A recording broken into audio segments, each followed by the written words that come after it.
Has also welcomed another group of 180 tourists from the same country.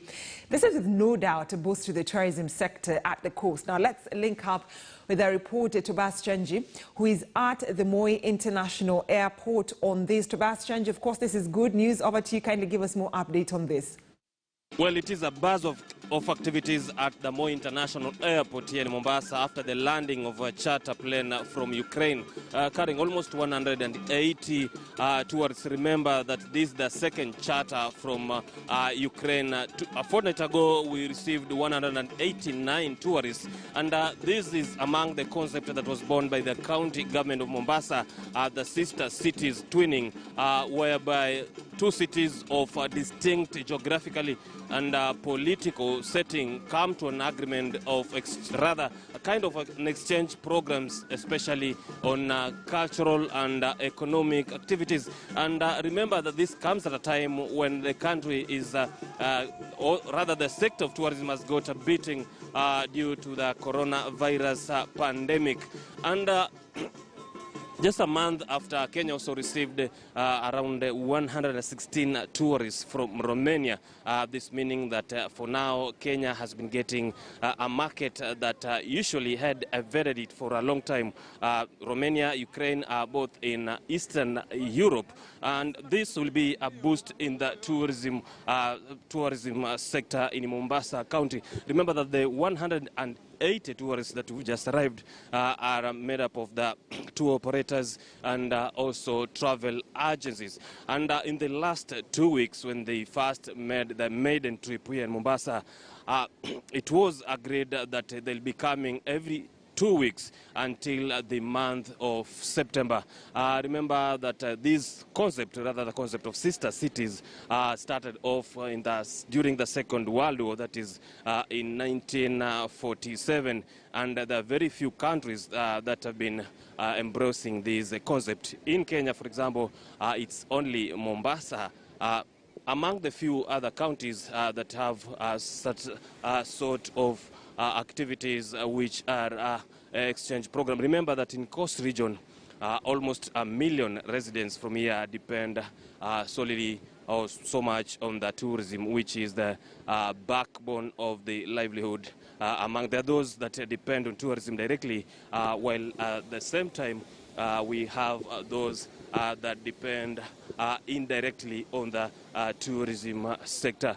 We'll be hearing a word from the stakeholders from the county government of Mombasa, and there we have the deputy governor who's just here, maybe to just tell us a little bit about the plans that they have for such a concepts.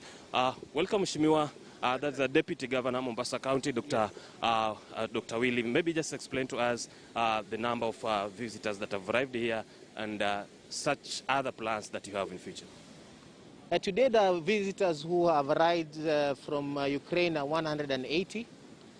This is the second batch of tourists who have come into Mombasa. 10 days ago, we had 189 tourists coming in from Ukraine. This is an initiative of the county government of Mombasa. A couple of months ago, we signed a sister city agreement with the city of Odessa in Ukraine, and part of the contents of the MOU is that we cooperate in the area of tourism, and we are seeing now the fruits we are bearing the fruits of that cooperation, which has been we have been working on for the past 1 year. So we're very happy to have these guests.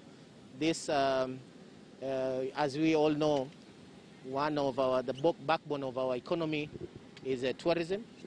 It's definitely been hit hard by the pandemic, the COVID pandemic. But we have been able to manage it well, and that is why you see that we're even attracting visitors to come here to Mombasa.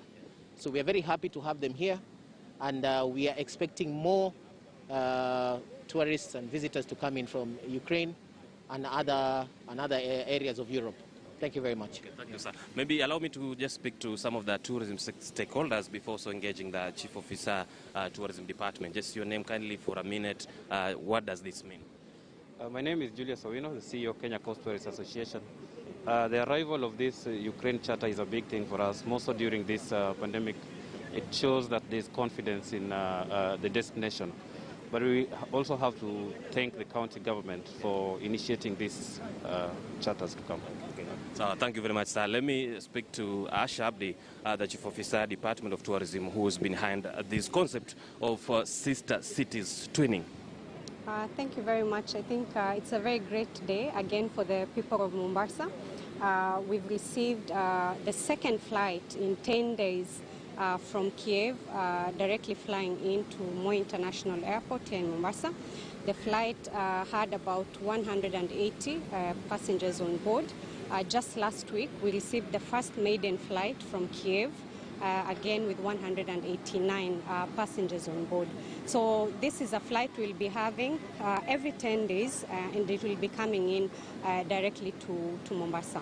Of course, you've been told this is an initiative that we started with the Sister Cities Directorate at the County Government of Mombasa, together with the Consulate of Ukraine. And basically, we ended up having a partnership agreement where tourism is one of the sectors we would like to collaborate on, among other priority sectors between those two cities.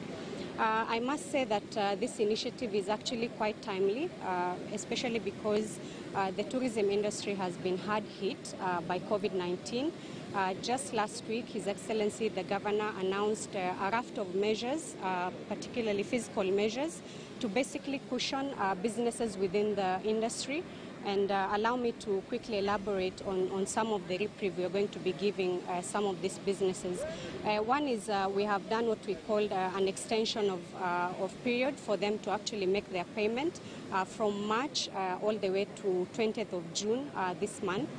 We are also going to suspend all hotel levies that we have currently been charging some of the facilities operating here in Mombasa until further notice. Thirdly, we've also given a 30% waiver to all businesses operating within the industry and are belonging to people with disability, to youth, and also women-owned enterprises. We've also given a 50% reprieve on some specified taxes within the industry, particularly touching on the fiscal year 2020, where most of the hotels actually didn't operate, or some of them closed their businesses. And this is basically in a bid to cushion them from the adverse effect of COVID-19. We also have plans to start the vaccination program this week for all the frontline workers in the tourism industry, and this is being spearheaded by the Department of Public Health in the County Government of Mombasa, just to ensure that all our visitors feel safe when they come and interact with our clients, and at the same time in some of the facilities that they're coming to visit here in Mombasa. My last question, because of time. We've seen you've gone for the markets that have not been traditionally been the Kenyan market, the Eastern Europe. So far we've seen Ukraine and Romania. Maybe do you have plans for other cities too, or other nations within or out without Eastern Europe? I think as a county we are actually challenging ourselves in the sense that we don't want to rely on the traditional source markets that we've been having before. Our strategy through the Sister City program is to venture or tap into source markets that initially has not been a traditional market for Mombasa. And this is part of our diversification program, where we are focusing mainly on other source markets within Africa, and at the same time parts of Europe that traditionally have not been coming to Mombasa. Thank you very much, Madam. Well, those are officials from the county government of Mombasa, just upbeat about the tourism sector that had received a beating following the inception, or rather the COVID-19 pandemic that started last year. We are on the second year now, and the upbeat that such a market, getting such a tourist, most definitely will be a boost to the tourism sector. It's back to you in studio. Chanji, thank you so much. Indeed, that's good news to the tourist stakeholders, even with the arrival of tourists from Ukraine. Now, tomatoes, coffee, and